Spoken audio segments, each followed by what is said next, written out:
فقد قال النبی صلی اللہ علیہ وسلم اغتنم خمسا قبل خمس.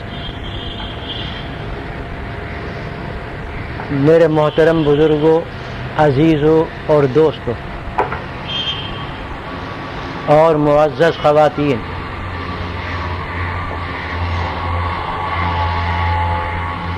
ابھی جو ہمارے محترم نجیب الحق صاحب نے بیان کیا ہے آپ نے سن لیا.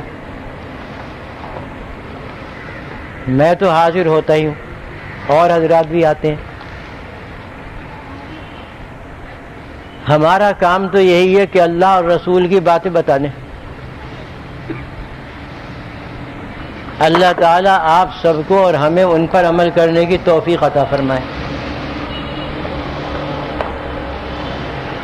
بات جب دل میں پڑی رہتی ہے تو پھر وہ کام آ ہی جاتی ہے. آج کام نہیں آئے گی تو کل کو آئے گی، پرسوں کو آئے گی، اس کے بعد آئے گی. جو بات دل میں اتر جاتی ہے وہ نکلتی نہیں، اور وہ کسی نہ کسی وقت اپنا رنگ ضرور لاتی ہے. بس اسی نیت سے ہم یہاں پر آتے ہیں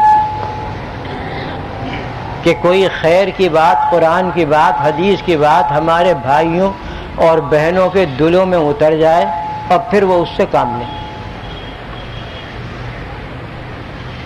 کہنا تو مجھے اور کچھ تھا، لیکن اپنے محترم نجیب صاحب کی اس بات پر میں نے موضوع بدلا،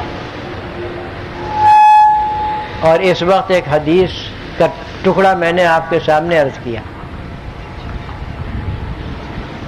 اس سے پہلے کہ میں اس حدیث شریف کے بارے میں آپ سے کچھ عرض کروں، اتنا عرض کیے دیتا ہوں کہ اس دنیا میں بہت سی نعمتیں اللہ نے ہمیں عطا فرمائیں،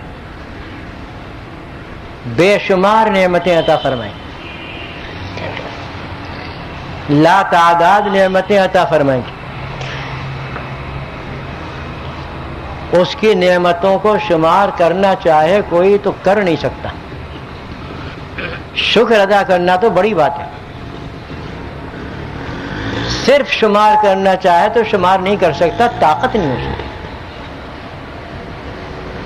اور خود اللہ تعالیٰ نے یہی فرما دیا کہ وَإِن تَعُدُّوا نِعْمَةَ اللَّهِ لَا تُحْصُوهَا، کہ اگر تم شمار کرنے لگو اللہ تعالیٰ کی نعمتوں کو تو شمار کر نہیں سکتے. ایک ایک لمحے میں اتنی نعمتیں بے شمار اللہ کی نازل ہوتی ہیں ہر بندے پر، ہر بندی پر اس دنیا میں، کہ جن کی طرف بندوں کا خیال تک نہیں جاتا. یہ اپنا سانس ہے، اس کی آمد و رفت ہے. کیا آپ اس کو معمولی نعمت سمجھتے؟ صرف ایک بات اس وقت عرض کی میں نے، یہ معمولی نعمت ہے؟ بس چل رہا ہے سانس کا ایک سلسلہ اور ایک دھاگا، اوپر سے باہر سے اندر، اندر سے باہر. اگر یہ باہر والا سانس اندر نہ جائے یا اندر والا باہر نہ آئے تو ہے کسی دنیا میں کسی کی طاقت ہے کہ اس کو بحال کر دے؟ لیکن اللہ رب العزت نے انعام فرمایا بندوں پر کہ خود بخود یہ سلسلہ چل رہا ہے. اور ایسی ہی بے شمار نعمتیں ہیں، لیکن دنیا کی جتنی بھی نعمتیں ہیں وہ سب ختم ہونے والی ہیں، وہ ہمیشہ کے لیے نہیں ہیں. بس وہ نعمتیں ساتھ جائیں گی جن کا تعلق اللہ اور اس کے رسول سے، وہ ختم نہ ہوں گی. اور اس دنیا میں ہر انسان کو، ہر بندی کو، ہر بندے کو 5 بڑی نعمتیں اللہ نے عطا فرمائی ہیں.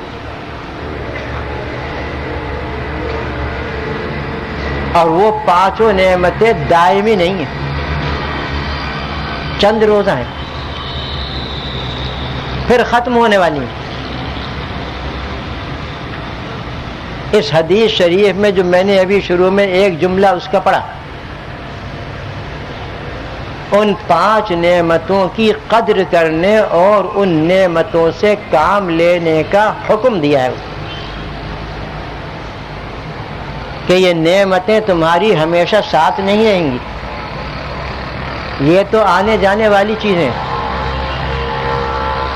جب تک یہ نعمتیں موجود ہیں اس وقت تک تم ان سے کام لے لو، ان نعمتوں سے فائدہ اٹھا لو، کیونکہ یہ نعمتیں ختم جب ہو جائیں گی اور زائل ہو جائیں گے تو ہاتھ ملنا پڑے گا، افسوس کرنا پڑے گا، حسرتیں کرنا پڑیں گی کہ کاش ہم یہ کام کر لیتے، کاش یہ کام کر لیتے۔ چنانچہ ان 5 نعمتوں کو ذرا دیکھیے کتنی عظیم نعمتیں، اور ان سے ہم کیا کام لے رہے ہیں۔ آپ نے فرمایا کہ 5 نعمتوں کو غنیمت سمجھو ان کے ختم ہونے سے پہلے۔ یہ میں نے سمجھا کر اس کا مطلب بیان کر دیا، اور یہ نعمتیں جتنی 5 آ رہی ہیں دنیا میں ہر بندے کو ملی، اور یہ بھی بتا دیا کہ یہ نعمتیں ختم ہوں گی، لہذا جب تک یہ نعمتیں اللہ نے دے رکھی ہیں اس وقت تک ان کو غنیمت سمجھو اور ان سے کام لے لو۔ اب ذرا تھوڑا مختصر جائزہ ان 5 نعمتوں کا لیجیے۔ فرمایا حیاتک قبل موتک، اپنی زندگی کو غنیمت سمجھو موت آنے سے پہلے۔ آپ ذرا سوچ کر بتائیے کہ یہ زندگی جو اللہ نے ہمیں عطا فرمائی نعمت ہے یا نہیں؟ اور نعمت ہے تو عظیم نعمت ہے یا معمولی نعمت ہے؟ ہم میں سے ہر شخص مومن ہو یا کافر یہی فیصلہ کرے گا کہ یہ سب سے عظیم نعمت ہے بندے کے لیے اس دنیا میں، یہ زندگی، یہ حیات بہت بڑی نعمت ہے، کیونکہ یہ اتنی عظیم نعمت ہے کہ اس زندگی کو بچانے کے لیے بندہ اپنا تمام سرمایہ خرچ کر دیتا ہے۔ اللہ تعالیٰ محفوظ رکھے ایسی بیماریوں سے کہ جو عام طور پر موت کا پیش خیمہ ہوتی ہیں۔ اگر کوئی شخص ان میں مبتلا ہو جائے خدا نخواستہ، کیا حال ہوتا ہے اس کا، اور کس طریقے سے وہ اپنا تمام سرمایہ پھونک دیتا ہے اپنی صحت اور اپنی زندگی کو بچانے کے لیے۔ کیوں؟ اس لیے کہ اس نعمت کی قدر اسے معلوم ہوئی جب وہ ختم ہو گئی۔ تو فرمایا حیاتک قبل موتک، اپنی زندگی کی اور حیات کی قدر کرو، غنیمت سمجھو موت آنے سے پہلے پہلے۔ مطلب اس کا آپ سمجھ گئے ہوں گے، لیکن پھر بھی میں تھوڑا سا عرض کیے دیتا ہوں۔ یہ زندگی اللہ تعالیٰ نے کس لیے عطا فرمائی؟ کسی ایک مجلس میں یہاں پر بیان کر چکا ہوں، یہ زندگی کھیل کود کے لیے عطا نہیں فرمائی، کھیل میں مشغول رہنے کے لیے عطا نہیں فرمائی، کھیل کود کو اپنا مقصود زندگی بنانے کے لیے عطا نہیں فرمائی، اس لیے کہ کھیل کود کو مقصود زندگی بنا لینا یہ کافروں کا نظریہ ہے، ایمان والوں کا نہیں۔ مومن اس کا خیال نہیں، مومن اس کا نظریہ نہیں رکھتا کہ یہ کھیل کود مقصود زندگی بن جائے۔ ہاں کافروں کا نظریہ ہے کہ اپنی زندگی کو کھیل کود میں لگا دو۔ قرآن کریم میں ایک مقام پر ذکر آیا ہے اس کا ان کے کافروں کے حشر کا، کہ ان کو جب جہنم میں ڈال دیا جائے گا اور وہاں پر وہ واہ ویلا کریں گے اور وہاں سے نکلنے کی درخواست کریں گے کہ ہمیں خدا کے لیے ہمیں نکالو یہاں سے، اور یہ کہیں گے، وعدے کریں گے بڑے سچے دل سے اخرجنا منها فإن عدنا فإنا ظالمون، اے ہمارے رب ہمیں اس جہنم سے نکال اور دوبارہ دنیا میں بھیج دے، یعنی زندگی عطا فرما دنیا کی. فإن عدنا فإنا ظالمون، اگر ہم دوبارہ یہ شرک و کفر کریں اور آپ کی نافرمانی کریں تو واقعتاً ہم خطاوار ہیں، پھر ہمیں سزا دینا. جواب وہاں پر ان کو مل جائے گا اخسؤوا فیہا ولا تکلمون، جواب مل جائے گا تم اسی میں دھتکارے ہوئے پڑے رہو، تم اسی جہنم کے اندر ہماری لعنتوں کے اندر پڑے رہو اور مجھ سے بات نہ کرو، یعنی یہاں سے نکلنے کی بات نہ کرو. اسی ذیل میں قرآن فرما رہا ہے کہ ان کافروں سے جہنم میں چیخ پکار کر رہے ہیں، یہ کہا جائے گا کہ افحسبتم انما خلقناکم عبثا وانکم الینا لا ترجعون، کیا تم نے یہ سمجھ لیا تھا کہ ہم نے تم کو کھیل کود کے لیے پیدا کیا؟ یہ لیجیے اور بناؤ مقصود زندگی کھیل کود کو. کافروں کے اوپر دیکھ لیجئے کیسا ہو رہا ہے اعتراض اور کیسا ان کو رسوا کیا جا رہا ہے، جہنم میں ان سے کہا جا رہا ہے افحسبتم انما خلقناکم عبثا، کیا تم نے یہ سمجھ رکھا تھا کہ ہم نے تم کو کھیل کود کے لیے پیدا کیا؟ اس سے معلوم ہوا کہ کافروں کا یہ نظریہ ہے کہ کھیل کود کو مقصود زندگی بنا لو، اس کے لیے کثیر رقمیں خرچ کرو اور بجٹ میں ایک بہت بڑا حصہ اس کے لیے رکھو، اعلیٰ قسم کی عمارتیں تعمیر کرو اس کام کے لیے کیونکہ مقصود زندگی، اور یہ کرو اور وہ کرو جیسا کہ آپ حضرات جانتے ہیں کیونکہ مقصود زندگی.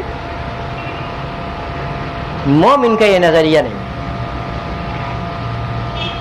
مومن کھیل کو کھیل کی حد تک رکھتا ہے، آگے نہیں بڑھتا، اور کام کو مقصود اصلی بناتا ہے. تو یہ زندگی جو اللہ نے عطا فرمائی یہ کھیل کے لیے عطا نہیں فرمائی کہ کھیلو کودو خوب دوڑ لگاؤ خوب چھلانگیں لگاؤ، اوپر جاؤ نیچے جاؤ، اس کو مارو اس کو مارو اور وقت آ جائے تو چلے جاؤ. اس لیے یہ زندگی نہیں، کھیل کود کے لیے زندگی اللہ نے نہیں بنائی. اسی طریقے سے صرف کھانے پینے کے لیے زندگی نہیں بنائی، کیونکہ کھانے پینے کے لیے اللہ نے بڑی مخلوق پیدا کر رکھی ہے جن کا مقصود کھانا پینا ہے، اور وہ ہیں جانور حیوانات. ہے کوئی ہم میں سے ایسا کہ جو بھینس کی برابر کھا لے؟ ہے کوئی؟ صبح سے لے کر شام تک منہ چلتا رہتا ہے اس کا، رات کو بھی منہ چلتا رہتا ہے، اس کا پیٹ بھرنے میں نہیں آتا، کتنا ہی کھلا دیجئے اس کا پیٹ نہیں بھرے گا. بھینس کی طرح کھانے والا ہے کوئی ہم میں سے؟ جانوروں کو اللہ نے اس کام کے لیے پیدا کی، چنانچہ ان کا مقصود زندگی کھانا پینا ہے، اور جس انسان کو نفع پہنچانے، جس نفع کے لیے پیدا کیا ہے وہ نفع پہنچا دیتے. انسان کو کھانے پینے کے لیے پیدا نہیں کیا. یہ بھی مومن کا نظریہ نہیں. کھانے پینے کو مقصود بنا لینا یہ بھی کافروں کا نظریہ ہے. بات کہنا تو نہ چاہیے لیکن عرض کیے دیتا ہوں، کیونکہ آج یہ قوم اور یہ معاشرہ اور ہم سب جس کافرانہ نظریے کے ماتحت چل رہے ہیں اس کی حقیقت بتاتا ہوں. کھانا پینا عیش کرنا اور اچھی طرح زندگی گزارنا اور وقت موت آ جائے تو مر جانا، یہ ہے کافروں کا نظریہ.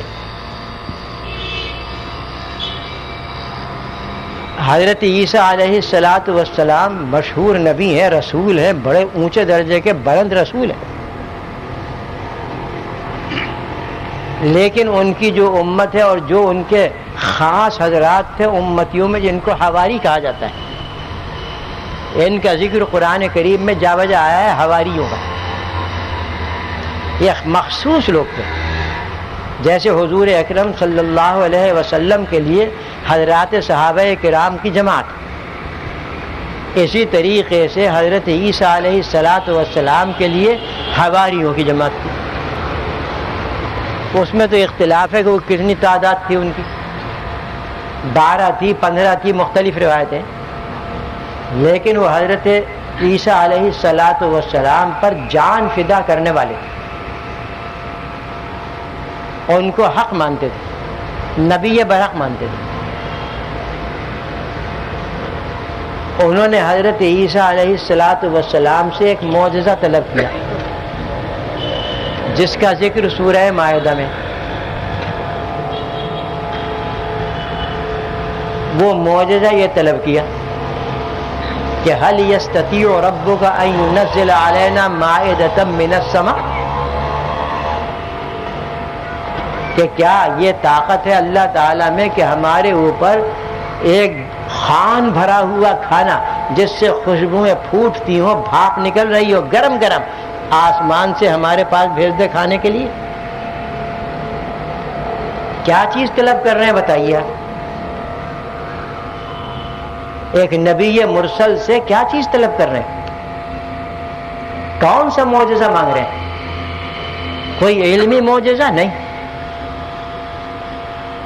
کوئی اللہ کی مخصوص قدرت کا معجزہ نہیں، معجزہ طلب کر رہے ہیں تو کھانے پینے کا۔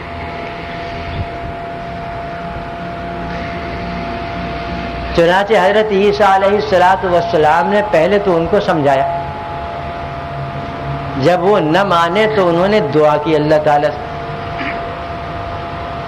اللہ تعالیٰ نے فرما دیا کہ میں کر دوں گا ایسا، لیکن اس کے بعد اگر کسی نے نہ مانا تو پھر اس کو سخت عذاب دوں گا۔ چنانچہ ایک خوان نازل ہوا کھانے سے بھرا ہوا، اس کھانے کی خوشبوئیں مہک رہی تھی اور اس میں سے بھاپ اٹھ رہی تھی گرم گرم۔ کھانا نازل ہوا، وہ انہوں نے کھایا۔ حضرت وہاں سے چلی ہے بات یہ ان عیسائیوں کے اندر کھانے پینے کے مقصود بنانے کی۔ کسی صحابی نے آپ صلی اللہ علیہ وسلم سے یہ معجزہ طلب نہیں کیا، حالانکہ آپ کے زمانے میں صحابہ کرام بڑے فاقے میں رہتے تھے، لیکن کھانے پینے کا معجزہ طلب نہیں کیا۔ تو ان کا تو نظریہ ہے کھانا پینا، ہم نے بھی اسی کو اپنانا شروع کر دیا۔ یہ حیات اللہ تعالیٰ نے جس لیے عطا فرمائی ہے وہ ہر مومن جانتا ہے، اس نے اس حیات کو سامان آخرت جمع کرنے کا ذریعہ بنایا ہے، اس نے اس زندگی کو اپنی خوشنودی حاصل کرنے اور اس کی خوشنودی میں خرچ کرنے کا سبب بنایا ہے، یہ ہے مقصود۔ اس نے اپنے احکام پر عمل کرنے کے لیے یہ زندگی عطا فرمائی، لہذا اس زندگی کی قدر کرو۔ 50 60 70 80 90 100 200 سال تک رہے، لیکن پھر ختم ہونے والی، موت ضرور آنے والی۔ جتنی زندگی مل جائے اس کو غنیمت جانو اور اس کی قدر کرو، یعنی ایسے ویسے کاموں میں اس زندگی کو خرچ نہ کرو، خصوصیت کے ساتھ وہ کام اور وہ باتیں کہ جو اللہ تعالیٰ کی ناراضی کا اور اپنی آخرت کو تباہ و برباد کر دینے کا سبب بنے، زندگی کو اس میں خرچ نہ کرو۔ موت آنے سے پہلے پہلے اس زندگی سے کام لے لو، اس لیے کہ جب موت آ جائے گی تو پھر کوئی مہلت بھی نہ ملے گی، اور نہ زندگی میں جو غلطیاں ہو گئی ہیں ان سے توبہ کرنے کا وقت ہوگا، کچھ نہیں ہوگا۔ موت آنے سے پہلے پہلے کر جاؤ جو کچھ کرنا ہے۔ ایسا نہ ہو جو قرآن کریم نے کافروں کی موت کا نقشہ کھینچا، ان تقول نفس یا حسرت علی ما فرطت فی جنب اللہ، کہ موت کے وقت کافر رہ کے یہ کہیں گے ہائے رے حسرت، یا حسرت علی ما فرطت فی جنب اللہ، ہائے رے میری حسرت کہ میں نے اللہ تعالیٰ کے احکام میں بڑی کوتاہیاں کی۔ اس وقت حسرت کرے گا اور حسرت کام ہی آئے گی۔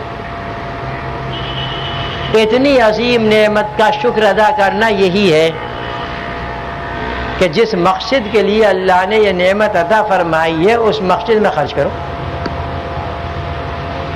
اور جو چیزیں اللہ تعالیٰ کی ناراضی کا سبب ہیں ان سے بچو۔ یہ مختصر سا مطلب ہے حیات کا قبل موتی،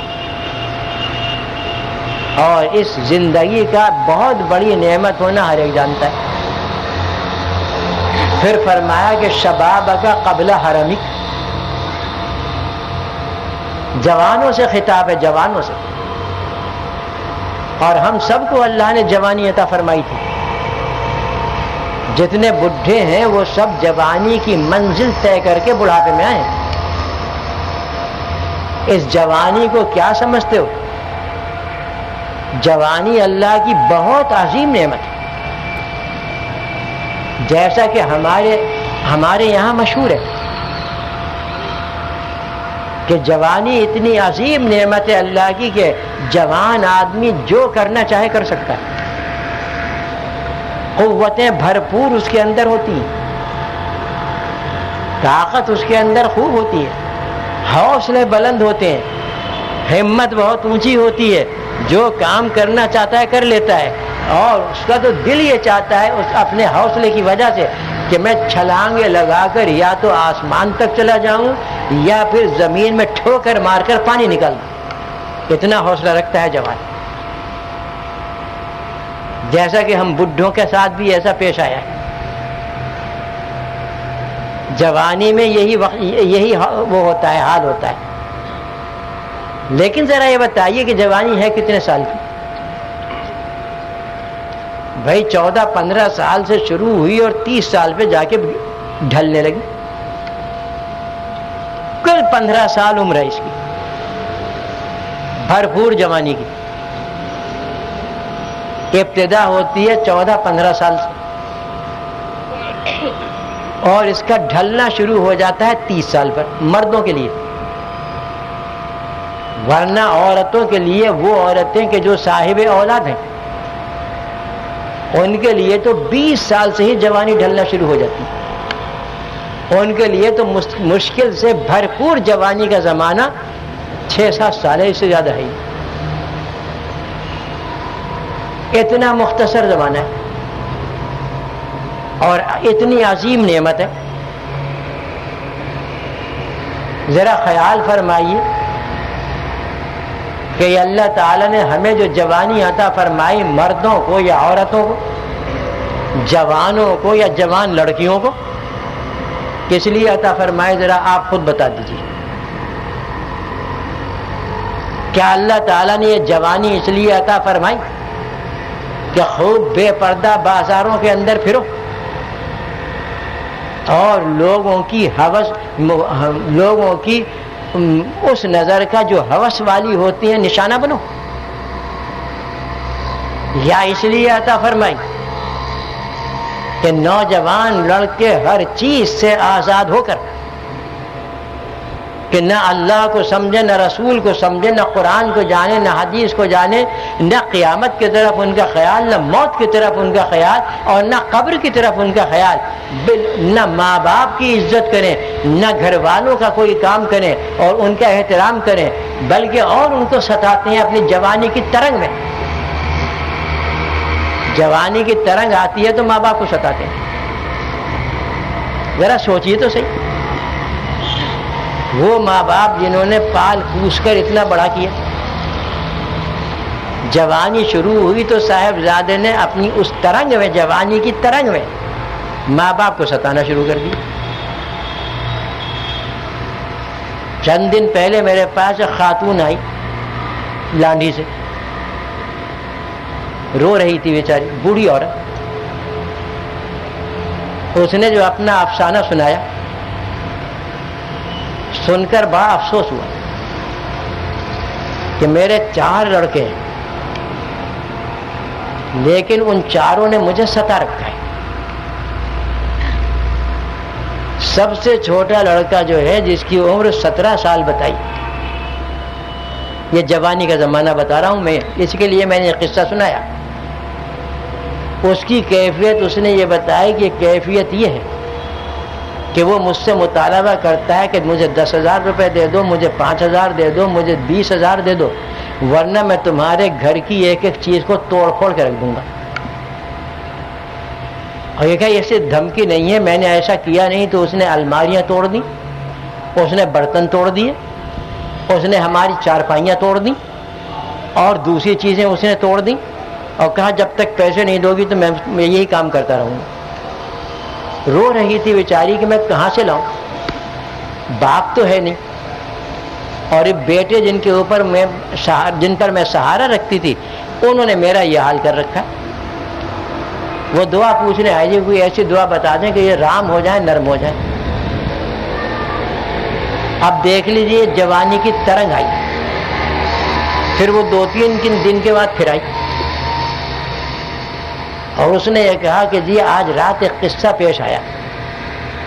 وہی چھوٹا بیٹا میرا، میں نے جب اس سے بہت ہی گڑ گڑا کر کہا کہ تو مجھے کیوں ستا رہا ہے، تو جانتا ہے گھر کے حالات، باپ تیرا نہیں ہے یہاں، میں خود تنہا تمہارا سب کام کرتی ہوں، انتظام کرتی ہوں محنت مزدوری کر کے، میں تجھے کہاں سے 10,000 لا کے دوں. کہنے لگا ماں بات اصل میں یہ ہے کہ میرے دل میں آگ اٹھتی ہے اس بات کی کہ میں تمہیں ستاؤں. لیجیے جوانی کی ترنگ ہے. کہاں آئی یہ جوانی کی ترنگ؟ ماں کے ستانے پر. کہنے لگی اس نے رات حقیقت بیان کر دی. تو جوان لڑکے میں جب ترنگ آتی ہے تو اسی طریقے سے وہ ماں باپ کو ستاتا ہے. وہ بیچارے مامتا کے مارے اس کی اس ایذا کو برداشت کر لیتے ہیں اور سمجھاتے ہیں. کیا جوانی اس لیے آئی تھی کہ ماں باپ کو ستاؤ؟ جوانی اس لیے آئی تھی کہ اپنے بھائیوں کو قتل کرو اور مارو؟ جوانی کی نعمت اللہ تعالیٰ نے اس لیے دی تھی کہ رات بھر پاؤں پھیلا کر سوتے رہو، نہ اللہ کا نام نہ رسول کا نام. یا جوانی کی نعمت اللہ تعالیٰ نے اس لیے عطا فرمائی تھی کہ ملک میں اور شہر میں خوب دنگا فساد پھیلاؤ؟ کس لیے عطا فرمائی تھی؟ یہ چند سالہ جوانی جو لڑکیوں کے حق میں مشکل سے 8 سال ہے اور لڑکوں کے حق میں بمشکل 15 سال ہے. یہ چند سالہ جوانی ہمیشہ رہنے والی نہیں ہے، ان قریب بڑھاپے کی منزل میں قدم رکھنے والا. جوانی کو اللہ تعالیٰ نے پیدا کیا اس لیے کہ اپنی اس بھرپور قوت کو استعمال کر کے وہ جوان اپنے رب کو راضی کرے اور حضور اکرم صلی اللہ علیہ وسلم کو خوش کرے. اس لیے اللہ نے جوانی کی نعمت مردوں کو بھی اور عورتوں کو بھی، لڑکوں کو بھی، لڑکیوں کو بھی. آپ بتائیے کہ کتنے فیصد ہمارے اس معاشرے میں اس پر عمل کر رہے ہیں؟ حالانکہ حضور اکرم صلی اللہ علیہ وسلم نے فرمایا کہ 7 آدمی ایسے ہیں کہ جن کو اللہ تعالیٰ قیامت کے دن اپنے عرش کے سائے میں جگہ دے گا. کتنا بڑا اعزاز، کتنا اونچا مقام. ان میں سے ایک یہ بیان فرمایا کہ وَشَابٌ نَشَأَ فِي عِبَادَةِ اللَّهِ. ایک وہ جوان ہے، لڑکی ہو یا لڑکا، کہ جو اپنی جوانی کو گزار رہا ہے اللہ کی عبادت میں. آخرت میں اس کو سایہ عرش الہی میں جگہ ملے گی. اس سے آپ صلی اللہ علیہ وسلم نے جوانی کا مقصود بتا دیا کہ شباب کا مقصود یہ ہے کہ اللہ کے احکام، اس کی اطاعت و فرما برداری اور اس کی عبادت کے اندر اس جوانی کے لمحات کو گزارا جائے. اب آپ خود غور فرما لیجیے حضرت کہ اس جوانی جیسی نعمت کی ہم کیا قدر کر رہے ہیں، بجز اس کے کچھ قدر نہیں کر رہے کہ ہر شیطانی کام میں ہم اپنی جوانی کو خرچ کر رہے ہیں، لڑکے بھی لڑکیاں بھی۔ ہر وہ کام کہ جس سے اللہ رب العزت ناراض ہو جائے اس میں ہم اپنی جوانی کو خرچ کر رہے ہیں۔ ہمارے اس معاشرے میں 5% بھی ایسے مشکل سے نکلیں گے جوان کہ جو حدیث کے اس معیار پر ہوں کہ نشا فی عبادت اللہ، کہ وہ اپنی جوانی کو اللہ کی عبادت میں گزار رہا ہے، 5% مشکل سے نکلیں گے۔ لہذا اس جوانی کی قدر کرو اس سے پہلے کہ بڑھاپا آئے،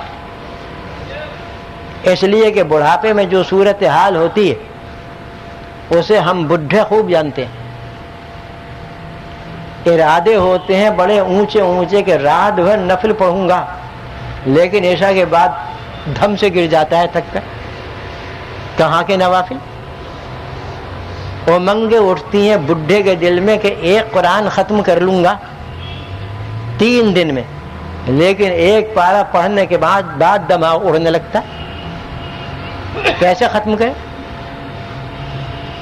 جوانی کے زمانے میں یہ بات نہیں۔ یومیہ قرآن کریم پورا ختم کرنے والے آج تک موجود ہیں۔ پورا قرآن کریم ایک دن میں ختم کر لینا۔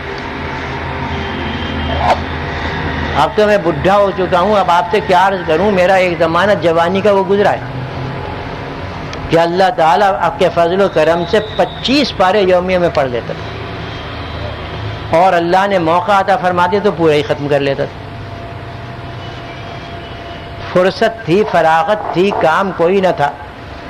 جب ملک تقسیم ہوا ہے اور پاکستان بنا ہے اس زمانے کا قصہ ہے، بس یہی کام تھا میرا، پڑھتے رہو قرآن پڑھتے رہو، اللہ تعالیٰ قبول فرما لے۔ اپنی جوانی کو ان چیزوں کے اندر گزارو، دنیا میں بھی اس کا فیض ملے گا اور آخرت میں بھی ملے گا۔ تو بڑھاپے میں تمنائیں تو ہوتی ہیں، امنگیں اٹھتی ہیں دل میں، کر کچھ نہیں سکتا۔ اب اگر کوئی مجھ سے کہے کہ تو 10 پارے پڑھ لے، نہیں پڑھ سکتا، کمزوری آ گئی، قوت ڈھل گئی، طاقت کا وہ عالم باقی نہ رہا۔ کہاں 25-30 پارے یومیہ پڑھنے والا شخص آج 10 پارے نہیں پڑھ سکتا۔ بس تمنا رہ جا، امنگ اٹھتی ہے، رہ جاتی ہے، جذبہ اٹھتا ہے اور دب جاتا ہے۔ اس لیے اے جوانوں، لڑکیوں اور لڑکوں، قدر کرو اپنی جوانی کی، اور اس جوانی کو اللہ تعالیٰ کی عبادت میں، اللہ تعالیٰ کی خوشنودی حاصل کرنے میں اور حضور اکرم صلی اللہ علیہ وسلم کو خوش کرنے میں گزارو۔ اور یہ نہ سمجھو کہ دنیا ہمیں کیا کہے گی۔ بھائی اس دنیا میں تو ہمیشہ رہنا ہے ہی نہیں، کہتی رہے جو کچھ کہنا، کیونکہ ہمیں آج دنیا کے تانوں کا بہت خیال ہے، اللہ کے احکام کا اتنا خیال نہیں جتنا دنیا والوں کے تانوں کا خیال ہے کہ ہمیں دنیا کیا کہے گی۔ ایک صاحب نے مجھے کافی عرصہ پہلے بتایا کہ میں آپ کی باتوں پہ عمل تو کر لوں، لیکن دنیا مجھے ملا کہے گی۔ بتائیے کیا جواب ہے اس کا؟